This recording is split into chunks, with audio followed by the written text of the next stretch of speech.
Shalom, shalom. I'm Brother Barak, I'm Brother Okwai. and I'd like to give all praises to Yahweh, Yahweh, Bahashem, Bashem, Yahushai, Yahushai, Bahashem, Bashem, Kakadash. Kakadash. Double honors to the apostles and the elders of Great Millstone for teaching us his truth and sincerity. Peace and mercy to the hopeful elect that are pushing this word, and salutations to the Akim that may listen. So today we're going to go into what hell is, because it is a state. A lot of Christian churches always talk about it like it's a place you're going to go, or a lot of people in general think it's a place that you're going to go to, but it's actually a state or a state that you're in. So this hell fable thing is essentially myth. But first I want to go into the definition in the etymology, if you can read that for me, Read brother. that? Okay, then. So this is the definition of hell in the etymology. So it says hell, a noun, the netherworld, abode of the dead, infernal regions, place of torment for the wicked after death, which is false. Yeah. Further on, it says the underworld, concealed place, cave, cavern, to cover, conceal, save. So those definitions are essential. Besides grave, those breakdowns up there were off because that goes into more Roman ideology of the definition. When you go into like Hades and stuff, that's where they got that meaning from. Is there any more on there? Let's see. It says one who covers up or hides something. Okay, let's go into the real definition of it in Luke 16 and 23 to 24. It's in Okay. we're just gonna jump down in the Lazarus parable. Okay, so this is okay. Hold on. All right.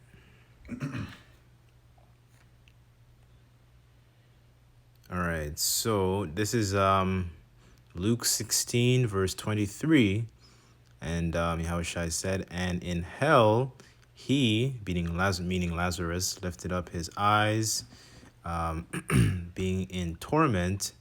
Oh no, that's Salakia. That refers to the rich man who was being in torments after seeing Abraham afar off. And first off, if you were in hell, why would you worry about being tormented if you're in hell itself? Mm-hmm. Like you're already in hell. Why would you worry about getting to that torment if you're already in hell? Continue. Being in torments, seeth Abraham afar off and Lazarus in his bosom. Verse 24. And it's like that's just real quick, that's the elect of the Israelites when they're being saved, and that's the Edomites when they're watching us being saved essentially.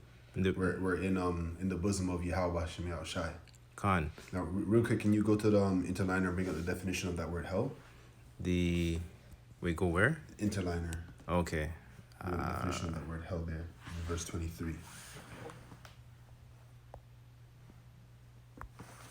Okay, Khan.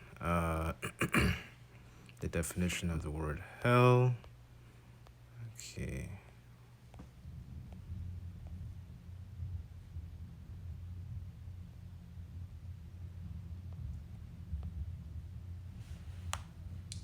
Wait. I want to get the real definition.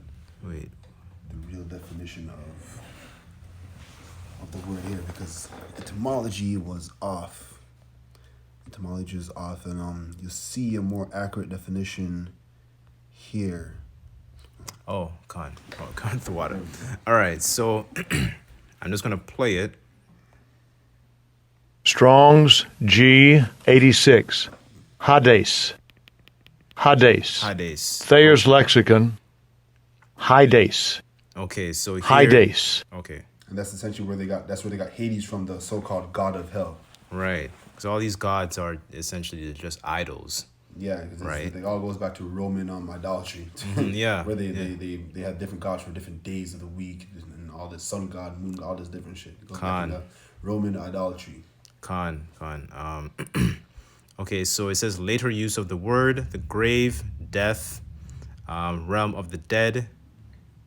Let's see what else we got. So essentially, hell just means that you're dead, that you die. That's all it really means. Hell just means that you're dead. It doesn't mean you're in a place where you're burning forever and ever. Like that doesn't make any sense. All spirits go back to Yahweh B'Hashem Yahushai. Khan. Or whether it be good or bad. And the precept on that is in 2 Corinthians 5 and 10. Okay, so let's go to Yeah, bring that up for me. Water. Gone. So this is just to back up the brother's point. This is 2 Corinthians 5 verse 10. For we all must appear before the judgment seat of Yahushua Mashiach, that everyone may receive the things done in his body according to that he hath done, whether it be good or bad. So all our spirits return to Yahweh Shai, and we're going to be judged for what we did in the flesh, which means we're not going to be burning in eternal hell. Because if we're appearing before Yahweh Shai, that means we're appearing before Yahweh as well, because Yahweh Shai is on the right hand side of Yahweh. So that's where we go to pay for everything that we did in the flesh. We don't go to hell if we supposedly did a bunch of bad shit. We go and we're judged there, and then if you're going to reincarnation, we come back and then we pay for our sins in the next life. And just another precept on top of that precept that we don't go to different places is Ecclesiastes 12 and 7. Okay, let's go there. One second.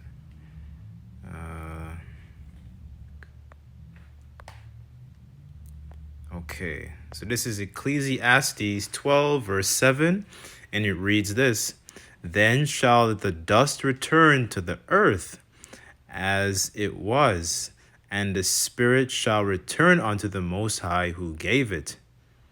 Yeah, so your physical body is left on earth because your spirit's gone from the body, so your body has no use anymore. And that spirit goes to Yahweh Bahashem Yahushai to be judged.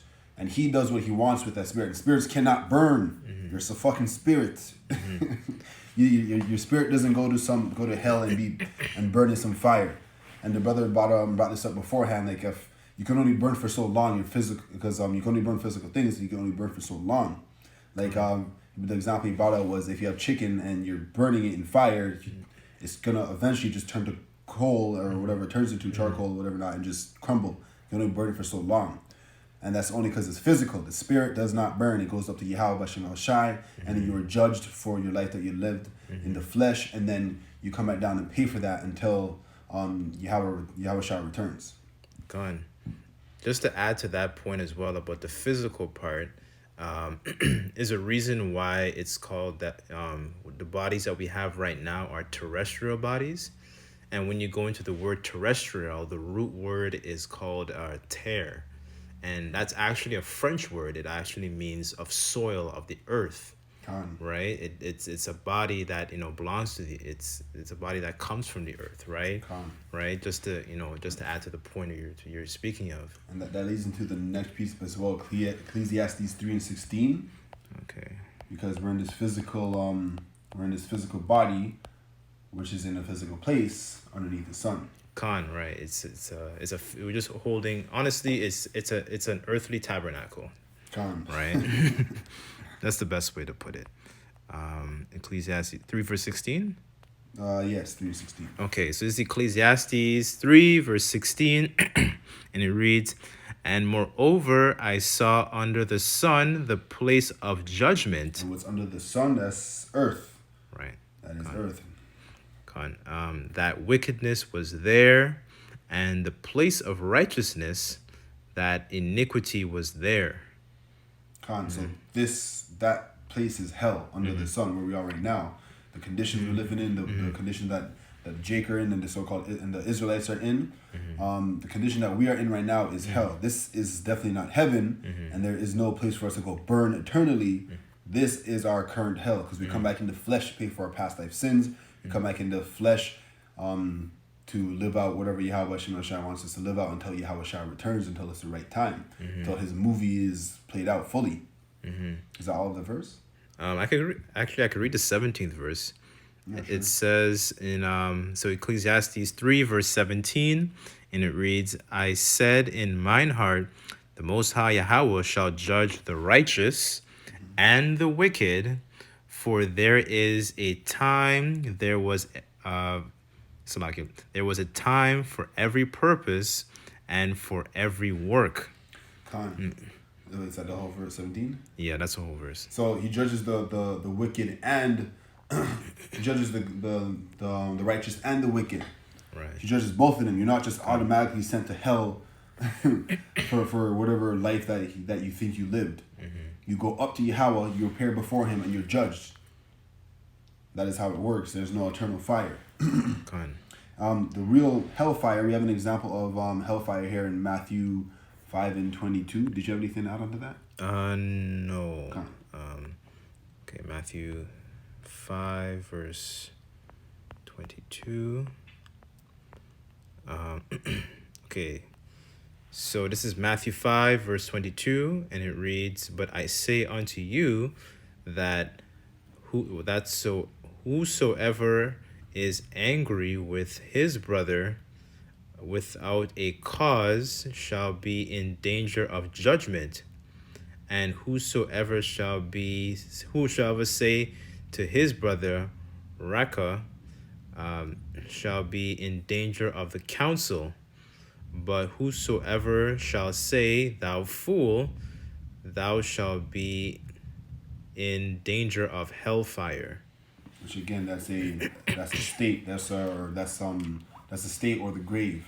So you be in danger of dying, not burning forever, dying. So if you go into hell, in that verse, that word, Okay. it's a different meaning than the last hell definition that we brought up in Luke. Con. So this one goes into essentially a dumpster. Okay. Where it used to burn anything. Okay. So this is another definition for hell. Strong's G 1067. Gehenna. Gehenna. Okay. So here it reads, a place of future punishment. This was originally the valley of Hinnom, south of Jerusalem, where filth and dead animals of the city were cast out and burnt, a fit symbol of the wicked and their future destruction. So it's a place of punishment. Like you actually go there and you die physically. So like saying go to hell, it's like when someone says go to hell, they're just saying go die. Mm-hmm. Is that everything there? Con, yeah, that's everything. Yeah, so a place of future punishment. That's just another example that it's not a place where your spirit goes to burn. It's a place where they're burning like that's another example of it was a place where they're burning physical things, not spiritual things. You can't burn the spirit. Con. Because I believe the spirit is fire. It's energy. Con. Right? The spirit is energy. You can't burn energy. Yeah. Yeah, you can't create it nor destroy it, right? It's just coming back over and over and over again. Con. Right? That's what goes back up to Yahweh Shema Shai, because he decides what to do with the spirit. Con. The physical may be burned, but he decides to do with the spirit. Yeah. And we have one more verse here just to break down that hell is a state. There's actually another precept as well, just to add on to the point about, the earthly tabernacle being broken down. Because in Genesis 2, verse 7, it says, man, the Most High Yahweh formed man from the dust of the ground. Right? So, like, that's just to solidify the fact that, we have the tabernacles that we're in, they're filthy, but they're just of this earth, right? So, that's why they return back to the earth. Right, con, right? The last script is Jonah 2:2. You can start at 1. Okay. Con.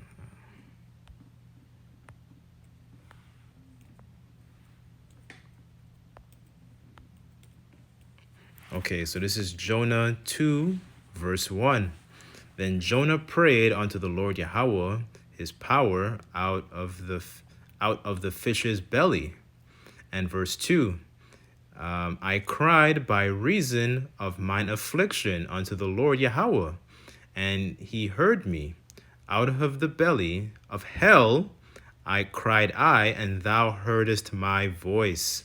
So he was eaten by a giant fish, right? So he was in the state of hell. That's not a place you want to be in. Exactly. There's suffering. There's no fire in there. Exactly. If there was fire in there, the fish would have burned. Exactly. And so would his physical body. Right? It's just the condition that we're in. Like the captivity that we're in right now strongly exemplifies that hell, right? Because we're number one, we're subject to payments. We have to we always have to go to work. We're not in a righteous state, right? The foods that we eat are defiled. Our You body's know, always breaking down on us. All these con random aches and pain. con. Constantly. Yeah, hell's the state. Oh, so do you have more? No, I was just gonna add, to say that, it's just the condition that we're suffering through, right? And pursuant to like Deuteronomy 28, all these curses that come upon us, that's a version of hell that you have no, actually, I think it's no rest. Just to drive home that point. Con.